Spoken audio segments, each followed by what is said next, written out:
Yo, I started earlier on a live. This is part two of this story I'm telling y'all. I'm just giving y'all like a little old uh, uh, plug into my adulthood life.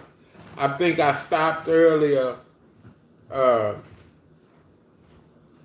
saying that my mother had passed away in '88, uh, December '88. Uh, she had enrolled me in school in Dallas, Texas. I told you I had chose Dallas over Atlanta, Georgia, because Dallas was closer to home. So, I was saying I'd go home to see my mom and see the family or whatever. But so happened when I left for school, she was already deceased. So, and like I said, this is for you parents that's coddling your boys. And I don't know whether y'all realize this, but most of the time, we put more responsibility, we're harder on the females, our daughters. And then we coddle the boys and we wonder why they're sissies. But let me go ahead and knock this off with this. Hey, y'all let me know if it's dead and you don't want to hear no more about it.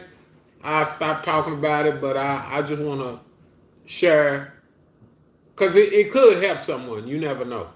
So after we buried moms and everything, I was enrolled for school. My Aunt May, she told me later on, and I forgot because that whole time in my life was like a fog. Like I only remember bits and pieces of it until someone brings it to my recollection, then it gets clear again. But she wanted me to stay in Muskogee, my Aunt May did, and stay at her house with her. And she knew academically I was able to go to OU. So she was trying to get me to just take some time to clear my head. And then she was going to send me to Oklahoma University, University of Oklahoma. But anyway, I chose to go to music school uh, for audio, video, technology in Dallas, Texas, because I'm a musician and I love music. And I wanted to know the media side. I wanted to know every side of it. So I did that. But check it out. That day I left Muskogee. Me and my best partner, Carl Crenshaw, Carl Frazier. What's up, Carl Jr.? Uh, he went to Dallas with me. He rode shotgun with me. Uh, he was planning on going to school too, but he ended up his paperwork wasn't right. But my paperwork was done. So this is how I left my dad's house. He handed me a $100 bill and said, "Good luck." So I drove a '77 Nova that was straight six motor. It was old. '77 was 10 years old in '88. So I was in a '77 Nova. Drove to Dallas. Now, remember, if y'all watched the first half of this story, I just buried my mother. So really, I'm in shock. I'm in shell shock. So we get up to Dallas that evening. We left about 12 noon, and we made it up to Dallas. And Carl's Aunt Sherry lived in Dallas. So he was like, "Hey, if we need somewhere to stay or whatever until your dorm is ready, till our dormitories is ready, we can stay with my auntie." But that's a whole nother story, y'all. But anyway, we drove to Dallas, went to Aunt Sherry's house, showered. They gave us a welcome. Her and her boyfriend Jeff gave us a welcome.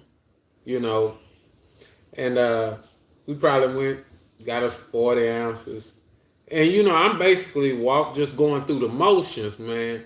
Still a teenager, just buried my mom, first time out on my own. So Carl, he had graduated early, so he was out while we was still in school. He had went to Job Corps, got his high school diploma early, and went to Job Corps and stuff. So he was already, doing grown people stuff way before us. So he was like, "Hey, we going to party. It's New Year's Eve."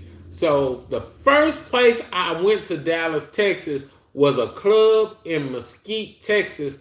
It was called Club Kutash. And we went up in there, man, and Too Short was giving a concert. Y'all, I sit in there, and I don't know whether my old heads probably remember these shades. They had them Lokes, Easy E, and Tone Loke, and all them wore them. They was real dark shades. Man, I sat in that club, partying. People was partying. I mean, it was jumping. That club was jumping. And I mean, Too Short, a couple of local artists went up before him. And he, if you ever been to a Too Short show, it's just a one-man show. And he gone, "What's my favorite word? B. Boom, boom, boom, boom." Everybody partying. I mean, and I'm sitting in a corner, y'all. I'm sitting in the corner broke. On the inside, outside. I'm sitting in a corner in a club just weeping. Not knowing which way to turn, not knowing what I'm doing, not knowing what tomorrow brings, not knowing anything. Not knowing my next move. To be true, didn't know where my next meal was coming from. Because by the time we put gas in that Nova and bought some junk food or whatever, I was down to about $70, maybe even $50. No job, no nothing. I'm in Dallas, Texas. So, to speed things up, I started school, started going to class. Carl didn't get in, so he would keep my car and stuff while I was in class and stuff. I was going to class, and then we would for a little while, we went over his Aunt Sherry's house to bathe, and he would stay over there, but I never stayed over there. I mean, I might have stayed one night, like the first time we got there, but I didn't like staying over there, really. I really didn't. Hey, what's up, Angel, Abera? I'm sorry if I'm butchering your name, but what's good? What's good? I see you. But man, she was having a lot of issues with her boyfriend Jeff.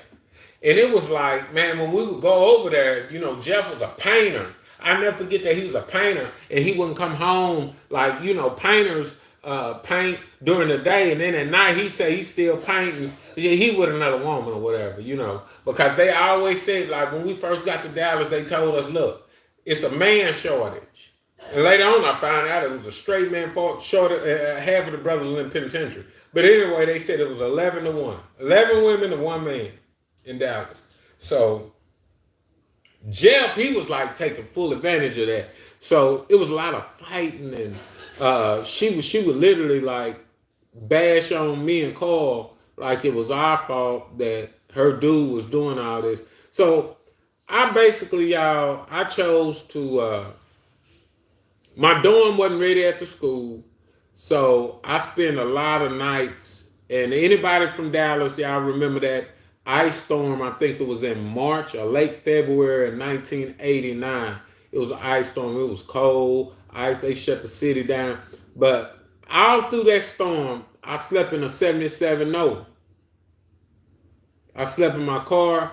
The way I made it, I just slept in my car, and I ate junk food when I could, get any kind of food. But I slept in my car, and I took hookah baths at the Chevron on Greenville and 635. It was a gas station right there. It's no longer there now, but everybody in Dallas know what I'm talking about. If you from Dallas or you've been to Dallas, right off of 635 in Greenville. If you exit, right across was a gas station right there. I would take a prostitute bath right there, and then I would hop in my car, and I would go to class every day. And I stayed in school. Uh, I was forging.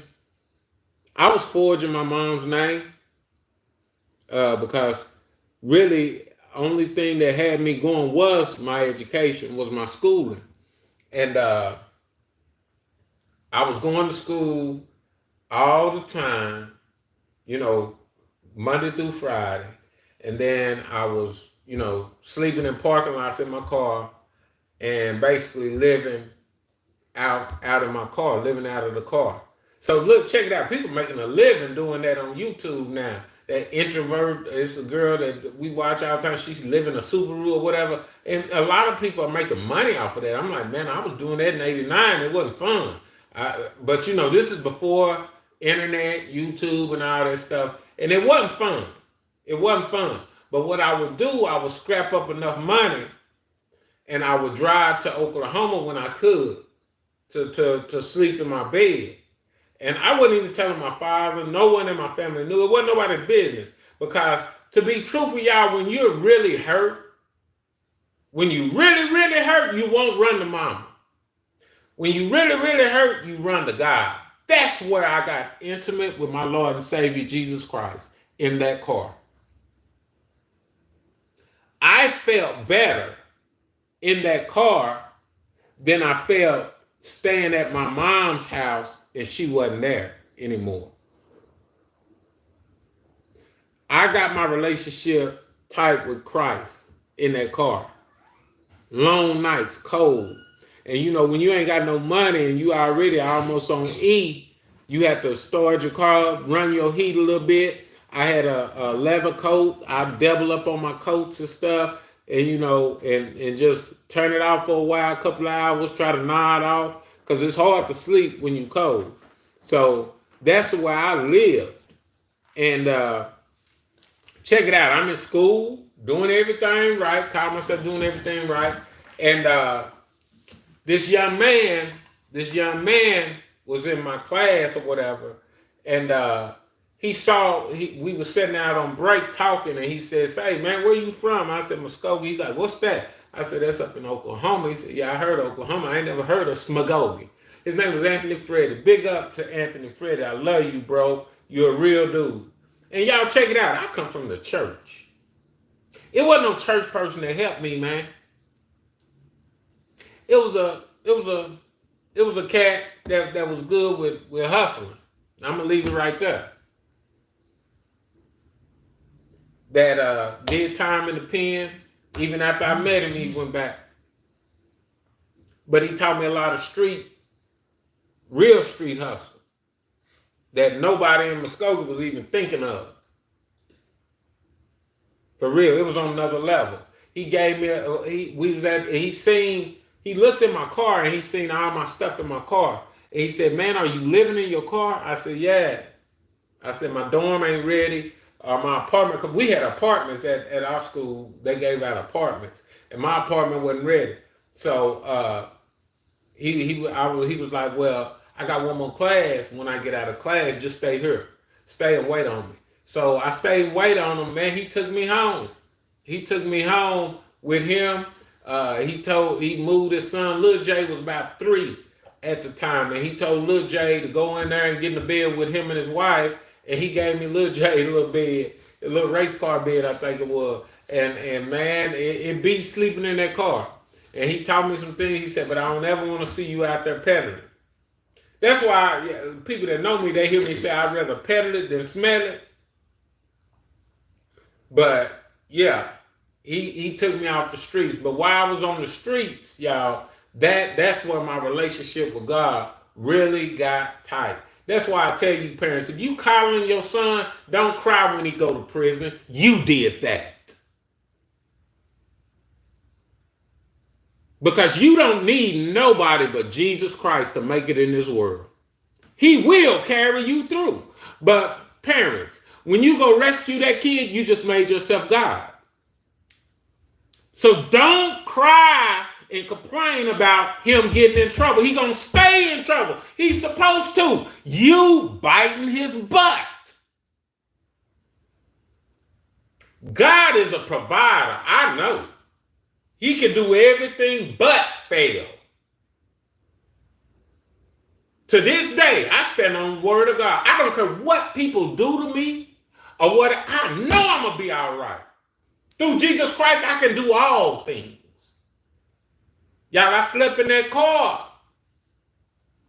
And my parents did that. My dad didn't even know until later on.